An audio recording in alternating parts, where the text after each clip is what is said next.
Live from the world's capital markets, here are the latest financial headlines brought to you by News Factory. Hello and welcome to Friday's Daily Financial Report. The dollar-yen pair dove 1.1% in the last session. The RSI is giving a negative signal. The Bitcoin-dollar pair plummeted 1.2% in the last session. The Williams indicator indicates an oversold market. The gold-dollar pair plummeted 1.6% in the last session. The MACD is giving a negative signal, which matches our overall technical analysis. The oil-dollar pair gained 0.7% in the last session, after rising as much as 1.3% during the session. The RSI's positive signal is in line with the overall technical analysis. And now let's hear what our chief analyst picked up for us today.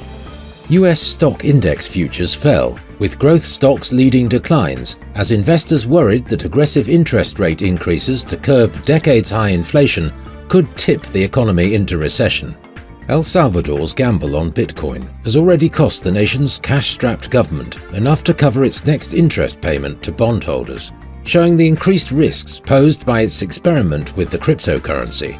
The Russian ruble rallied on the Moscow exchange, crossing the 67 mark against the euro for the first time in nearly 5 years and heading towards 64 against the dollar, but banks offered to buy rubles at much weaker levels. Those were today's major economic events, and now moving on to world financial headlines.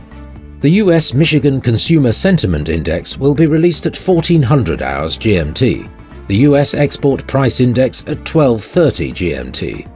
The Eurozone's industrial production at 0900 GMT. Finland's Consumer Price Index will be released at 0500 GMT. Japan's CFTC JPY-NC net positions at 1930 GMT. The UK's CFTC GBP-NC net positions at 1930 GMT. We hope that you've enjoyed Friday's Market Outlook.